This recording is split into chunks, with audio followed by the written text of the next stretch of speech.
Okay, for today's review, we are going over the Safari Ltd Carnegie Collection Diplodocus. So super excited to review this figure. This is a figure I've had for a few months now. It was one of those figures I got whenever I was on my little channel break, but I just never reviewed since I was on my little break.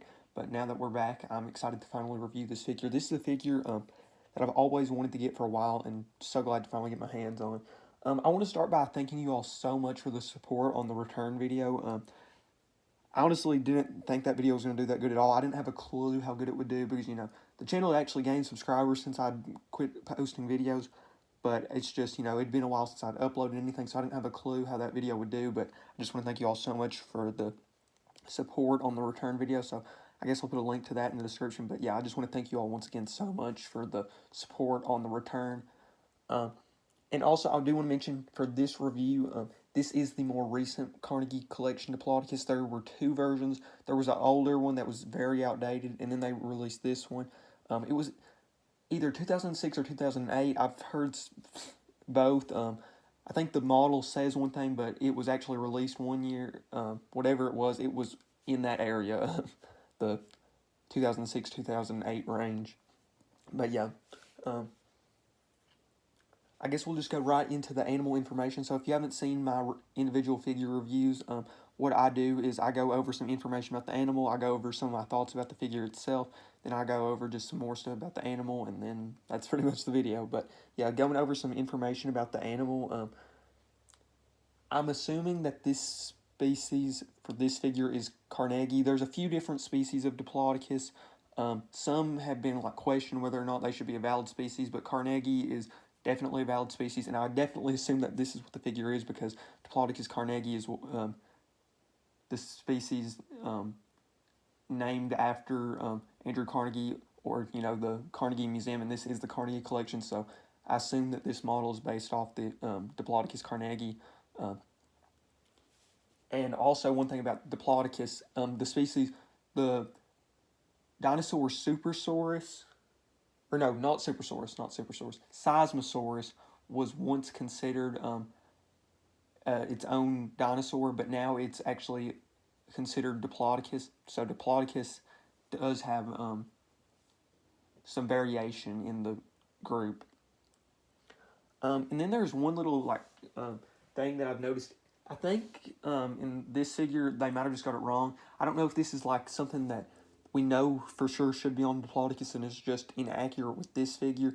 But I've heard and seen some things show Diplodocus with spines, and some, on the Carnegie figure, show no spines. This is the Collecta figure, and it has the spines featured. But yeah, I'm not for sure if Diplodocus should have the spines. Maybe that's like a variation between the species type thing, or maybe all had it or all didn't, and it's just we're not for sure. But the Carnegie figure does not have the spines, and I'm not really sure if that's an inaccuracy or not. But this Collecta model and the more recent Safari model does have the spines, so I lean to the side of it probably should have spines, or at least that's what most of the current research shows. But the old Carnegie one does not. Also, Diplodocus actually lived in a formation with a variety of other dinosaurs living in the Morrison Formation. It also lived with a variety of other sauropods, actually, including Apatosaurus,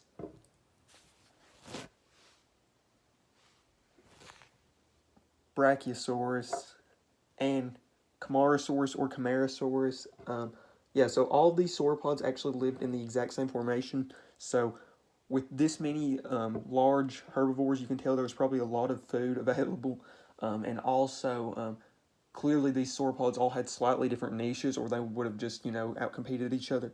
Probably with something like Brachiosaurus mainly consuming the higher trees that the other sauropods couldn't reach, or was harder for the other sauropods to reach without doing the standing that the Collecta model showcases. And probably sauropods like Camarasaurus or Camarasaurus eating the in-between, and Diplodocus and Apatosaurus probably eating the lower to the ground vegetation. But Diplodocus also lived with some other dinosaurs in the Morrison Formation other than sauropods, with other herbivores like Stegosaurus, and it also lived with theropods like Ceratosaurus, and Allosaurus. Putting that Allosaurus down kind of scares me because I've heard a lot of issues of this one kind of warping, and I've had mine on the stand every time I've had it on the shelf. So that's like the first time mine's actually ever stood without the like little peg thing to hold it up. But yeah, the Morrison Formation was very rich and diverse. And Diplodocus was actually more closely related to sauropods like Apatosaurus than it was to the sauropods like Camarasaurus and Brachiosaurus.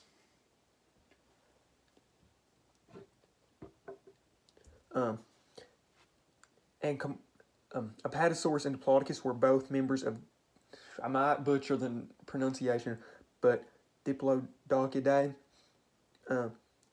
And out of the Cretaceous sauropod, two big groups, the Dicraeosaurs and the Titanosaurs, Diplodocus was more closely related to the sauropods like Amargasaurus and Dicraeosaur than the sauropods like Saltosaurus and Titanosauridae, or Titanosaurs like Saltosaurus and Dicraeosaurs like Amargasaurus. It was more closely related to the Dicraeosaurs, which were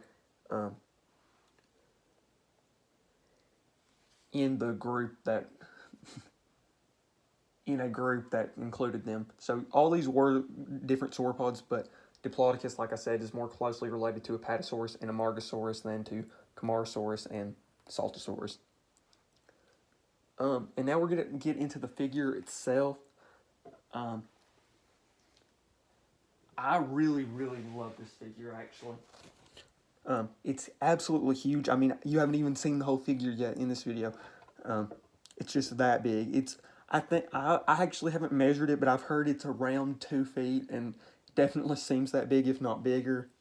It is 1/40 scale, so that just gives you an idea of how huge this animal was. I mean, this is an absolutely massive figure, and I mean, Diplodocus was really 40 times this size. So that it just gives you an idea of how big these animals really were. And if I was wanting any of my dinosaur figures to be big, it would be the sauropods, because, we know that these were the biggest animals to ever walk the earth. So, note I said walk, not swim, blue whales. And, we might have some undiscovered sauropod that could be even bigger than blue whales, but they were the biggest animals to walk the earth. So I love having large sauropod figures because, it gives you, like I said, a sense of the size of how big these animals really were. And mine is actually in pretty good condition. I did get it on eBay. They are kind of hard to get for a good price, in good condition. Mine does have a few spots on it where you can tell it has had some use.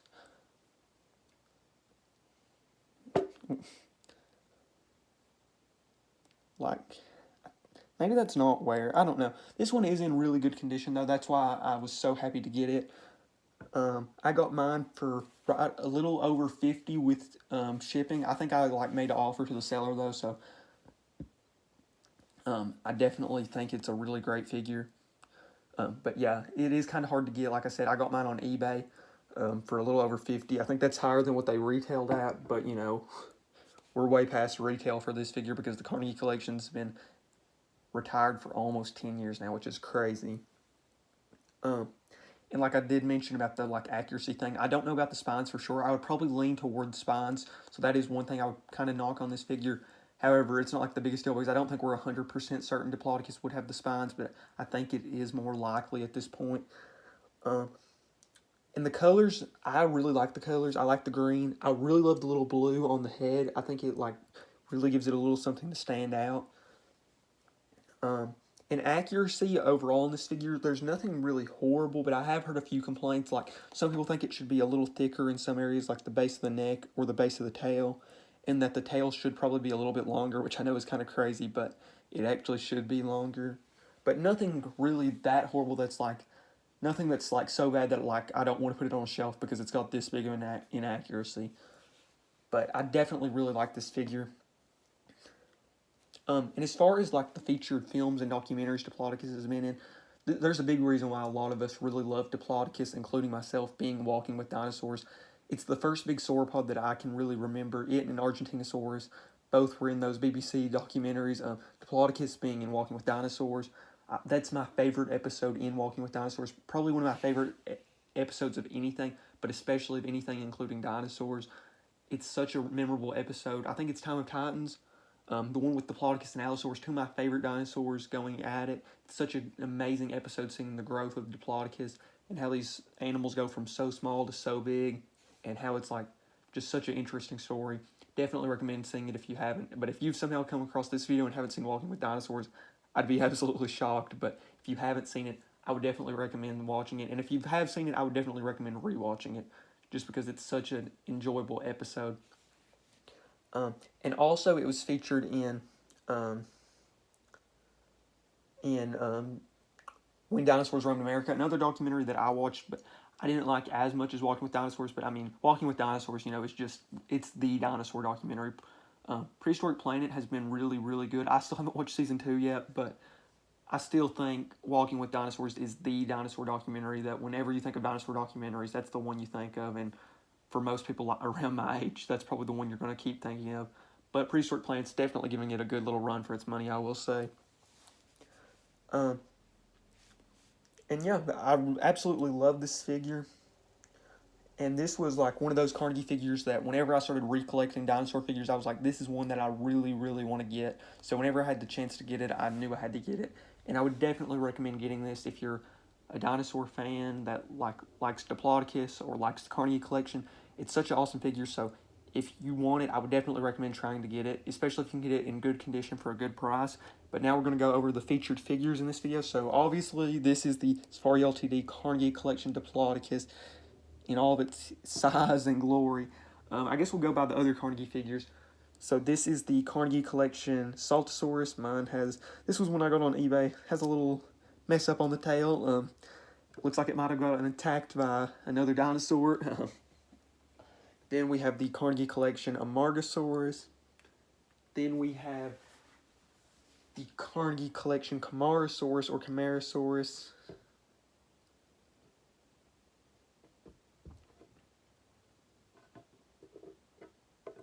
Next up, out of the Carnegie collection, but we'll keep it with Safari Ltd, the Safari Ltd Baby Brachiosaurus, the Safari Ltd Stegosaurus, the Safari Ltd Ceratosaurus, a lot of green. Then I guess we'll go to Collecta Diplodocus. This is the older variant.